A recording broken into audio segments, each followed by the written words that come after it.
Bismillahirrahmanirrahim. Assalamualaikum warahmatullahi wabarakatuh. Saya bersama Zul Agro Perak dan Cik Fadil, Ketua Kampung di RPA ini. Hari ini dah program yang kali kedua kita buat untuk pemberian ayam percuma. Yang pertama di zon Taman Perpaduan 500 ekor, dan yang hari ini di zon kawasan Hulu Kinta RPA ini dan Tanjung Bakti RPA sebelah Kampung Tersusun ni. So kita kumpulkan 500. So ini merupakan satu inisiatif untuk mengurangkan kos sara hidup. Maknanya kita pada hari ini kita tahu kos sara hidup meningkat. Apa yang boleh kita bantu kepada komuniti masyarakat, kita bantu. Hari ini merupakan ayam yang kali kedua untuk satu family seekor. Jadi saya rasa pagi-pagi dah pukul 8.30 orang dah tunggu ramai, dan hari ini sikit lagi kan habis kita punya 500 ekor. Ya, okey. Selepas ni kita mungkin buat merancang di kawasan zon Tanjung Rambutan. 100 je dulu. Kita cap kali satu sasaran 500 saja. Pasal itu yang kita mampu. Kita kena ikut kemampuan diri kita juga. Saya dari segi saya banyak terima kasih kepada Zul, banyak membantu saya. Sebelum ni kita orang memang ada buat sendiri untuk bantu rakyat. Tapi bila saya ada peluang untuk dengan Tok Lan untuk bantu rakyat secara macam ni, saya rasa lebih mudah untuk saya agih-agihkan barang lah, untuk bantu rakyat lah. Dengan bantuan Tok Lan bagi tempat-tempat yang untuk kita agihkan barang, saya rasa kita orang tak ada masalah untuk bantu akan datang lah. Ya, betul. InsyaAllah kita akan bantu lah. Sebab Tok Lan pun banyak bantu rakyat. Jadi ini peluang untuk kita orang kerjasama dengan Tok Lan lah, untuk bantu rakyat.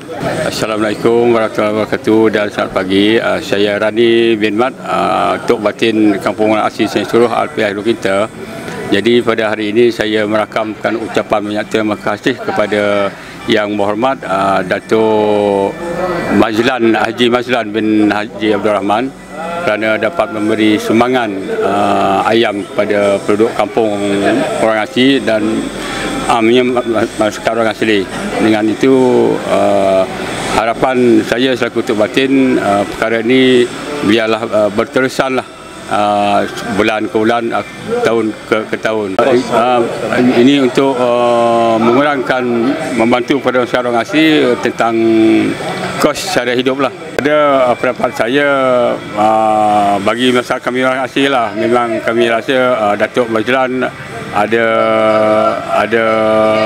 kata dia boleh memikir pada masyarakat dan rakyat yang terpinggir daripada segi pembangunan dan daripada segi ekonomi. Jadi hajat nasihat kami sebagai masyarakat orang asli dan saya selaku Tok Batin, kalau boleh Datuk diteruskan segi memberi bantuan kepada masyarakat kami. Saya ucap terima kasihlah kepada Tok Lan dan prihatin untuk bagi tiap-tiap penduduk ni RPA saya satu ekor ayam, satu ekor satu orang lah. Tok Mazal ni dia orang dia baik, prihatin. Dia mudah untuk kalau kita berusaha minta pertolongan apa, dia akan datang tolonglah, walaupun ada ramai apa beri kahwin ke kematian kan, dia akan datang. Kalau kita bagus, insyaAllah kalau dia tak ada apa-apa lah untuk urusan dia lah, dia akan hadir ke rumah tersebut. Ketukaan dia memang boleh sebagai pemimpin, dia memang kata tu boleh lah untuk menguruskan segala keperluan untuk rakyat lah. Assalamualaikum. Saya minta terima kasih pada penduduk-penduduk RPA mendapatkan bantuan daripada Datuk Majlan. Mudah-mudahan tempat kita ni tiasalah hadir selalu.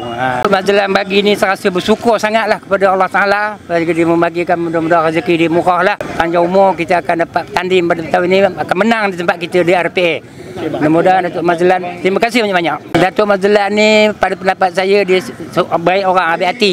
Dia suka nolong orang yang bersusah. Semacam kami-kami yang susah ni lah. Kalau orang yang lain tu tak tahulah kan. Macam-macam penduduk RPA ni mana yang susah tu, dia akan tolong. Saya minta terima kasih banyak-banyak.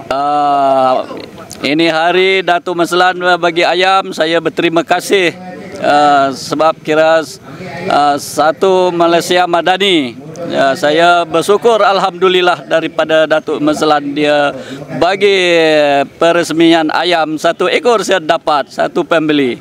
Datuk Mazlan memang orang kira bekerja dan membantu dengan masyarakat, kira kami penduduk pendalaman. Saya berterima kasih dengan Datuk Mazlan. Banyak-banyak berterima kasih alhamdulillah.